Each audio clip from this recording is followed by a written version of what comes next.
जादुई मानव घोड़ा, घमंडी सफेद शेर और शैतानी शक्तियों वाला बाघ। जंगल में सिम्बा और वीरा नाम के दो सौतेले भाई रहते थे।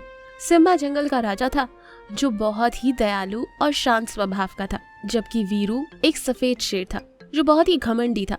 वीरू को अपनी ताकत पर बहुत घमंड था।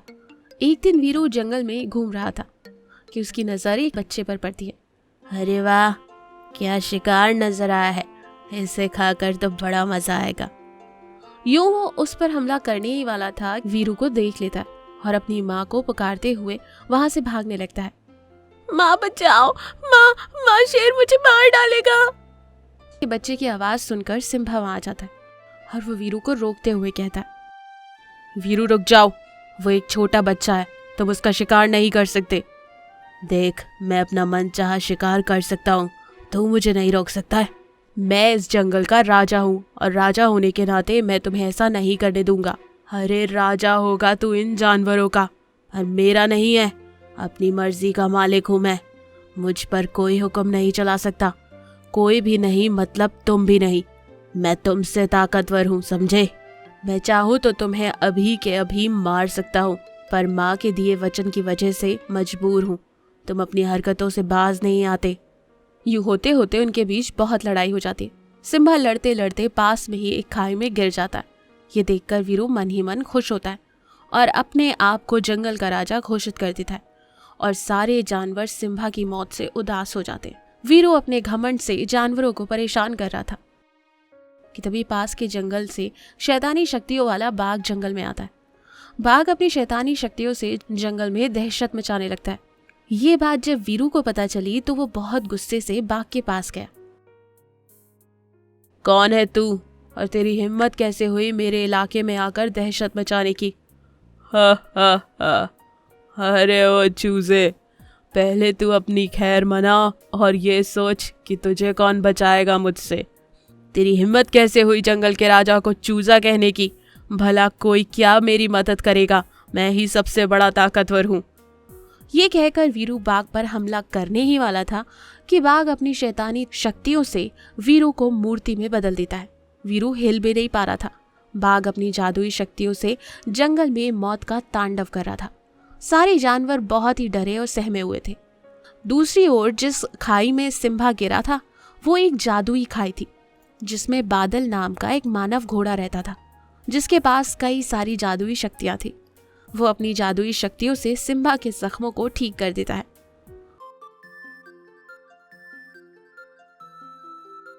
कौन हो तुम और यहाँ कैसे आए? सिम्बा बादल को सारी बात बताता है और उसका धन्यवाद करता है। तुम्हारा बहुत बहुत शुक्रिया, आज तुम्हारी वजह से मेरी जान बची, नहीं तो पता नहीं आज क्या हो जाता। अच्छा, मैं चलता हूँ, मेरे जानवर मेरा इंतजार कर रहे होंगे। ठीक है दोस्त, अपना ख्याल रखना। अगर मदद की जरूरत हो तो इस दोस्त को याद करना। सिम्बा जंगल के पास आता है। वो जंगल को यूं वीरान देखकर हैरान होता है और मन ही मन सोचता है, यहाँ क्या हो गया? जंगल क्यों इतना वीरान लग रहा है? ये सारे जानवर कहाँ चले गए? वो आगे बढ़ ही रहा था कि उसकी नजर हाथी पर पड़ी, जो बहुत डरी हुई थी। हाथी सिम्बा को देखकर खुश हो गई। हाथी, तुम्हें क्या हुआ? तुम इतनी डरी हुई क्यों हो? और जंगल इतना सुनसान है, जानवर कहाँ गए? वीरू कहाँ है? हाथी सारी बात सिम्बा को बताती है। उस बाघ की ये मजाल कि उसने मेरे जानवरों पर इतना जुल्म उठाया, मेरे भाई को मूर्ति में बदल दिया। मैं उसे नहीं छोड़ूंगा। यूं सिम्बा बोल ही रहा होता है कि बाघ वहां आ जाता है।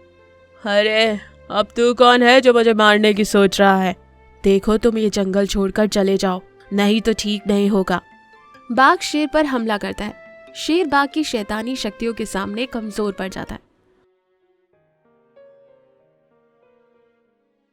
मुझे यहाँ से जाना होगा ताकि मैं बादल की मदद लेकर आ सकूं और इस शैतान को यहाँ से भगा सकूं। ये कहकर शेर अपनी जान बचाकर वहां से भाग जाता है। ये देखकर बाघ जोर जोर से हंसते हुए कहता है, हा हा हा हा, देखा वो शेर कैसे चूहे की तरह भाग रहा है। मुझसे बड़ा ताकतवर इस पूरी धरती पर कोई नहीं है। शेर बादल के पास जाता है और उससे मदद मांगता है। शेर की सारी बात सुनकर बादल बाघ के पास आता है। अरे ओ शेर, ये किस नमूने को ले आया तू?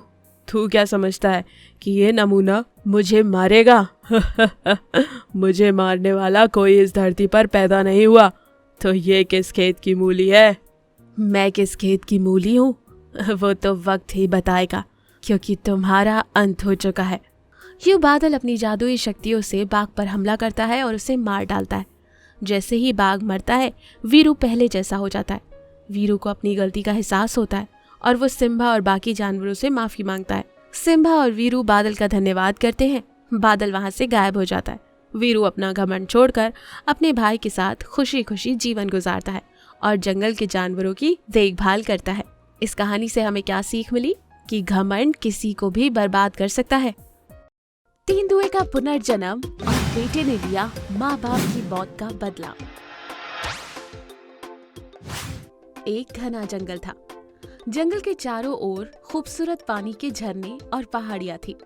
उसी जंगल में एक तेंदुआ भी था जो अपने पिता के साथ रहा करता था। तेंदुए का नाम था बगीरा, जो बहुत ही नटखट और चालाक था। बगीरा हमेशा झरने के पास बैठकर उसे देखते रहता।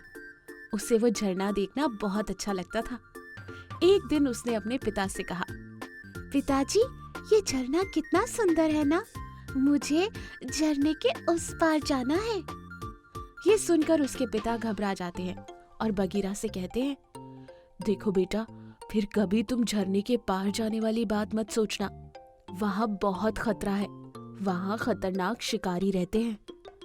अपने पिता की बात सुनकर बगीरा चुप हो जाता है और कई दिन ऐसे ही गुजर जाते हैं।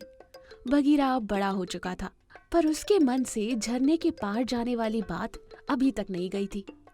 एक दिन वो अपने पिता को बिना बताए झरने के उस पार चला जाता है। झरने के उस पार एक खूबसूरत जंगल था। उस जंगल के सारे जानवर बहुत ही डरे हुए थे और बहुत सहमे हुए थे। उन्हें देखकर ऐसा लग रहा था मानो कोई इनकी जान के पीछे पड़ा है। वो सब बगीरा को देखकर आश्चर्यचकित होते हैं, लेकिन खुश भी होते हैं। तभी लोमड़ी बगीरा के पास भागते हुए आती है और उससे कहती है, बगीरा, तुम आ गए। हमें पता था तुम एक ना एक दिन हमें बचाने जरूर आओगे, पर अभी तुम चले जाओ, तुम्हारी जान को खतरा है। बगीरा को कुछ समझ नहीं आया लोमड़ी क्या कहना चाह रही थी। वो सारे जानवर जल्दी से बगीरा को एक सुरक्षित जगह पर ले जाते हैं।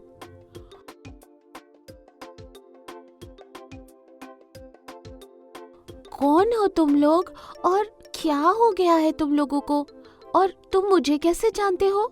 हाँ, हम सब तुम्हें जानते हैं।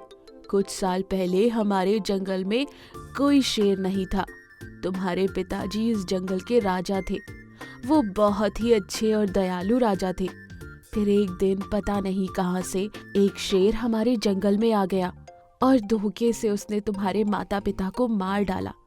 वो तुम्हें भी मारना चाहता था, पर तुम्हारी माँ ने मरने से पहले जैसे तैसे तुम्हें टोकरी में रखकर उस झरने पर छोड़ दिया। वो शेर जंगल का राजा बन चुका है। वो बहुत ही जालिम और बेरहम है।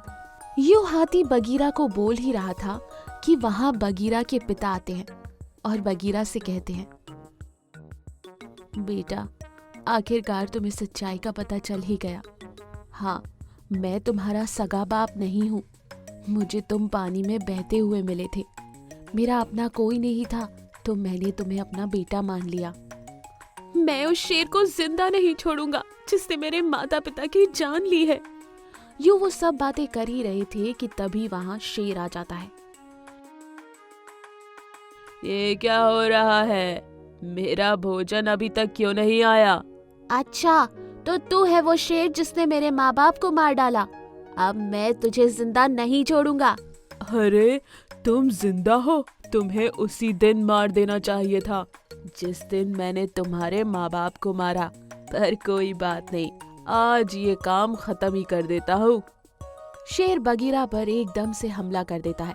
शेर बहुत ही ताकतवर था, इसलिए उसने एक झटके में बगीरा को मार डाला। देखा, अगर किसी ने भी होशियारी की तो उसका भी यही अंजाम होगा। ये कहकर वो शेर वहां से चला जाता है।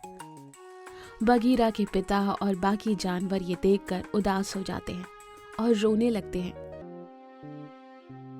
कि तभी एक मानव बाघ वहां प्रत्यक्ष होता है और कहता है, सुनो साथियों, बगीरा के माँ बाप बहुत ही दयालु और नेक दिल जानवर थे।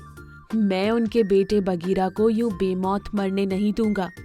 मैं बगीरा को पुनर्जन्म दूंगा और साथ ही साथ उसे कई सारी जादुई शक्तियां भी दूंगा, जिससे बगीरा उस खूनी शेर को खत्म कर दे। ये कहकर मानव बाघ बगीरा को अपनी जादुई शक्तियों से पुनर्जन्म देता है। बगीरा और बाकी के जानवर मानव बाघ का धन्यवाद करते हैं। मानव बाघ गायब हो जाता है। बगीरा शेर के पास जाता है। शेर बगीरा को जिंदा देखकर चौंक जाता है। क्या हुआ?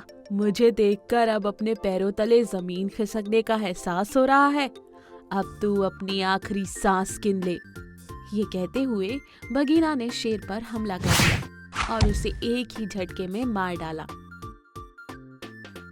बगीरा उस जंगल का राजा बनता है और जंगल के सारे जानवरों की रक्षा करता है।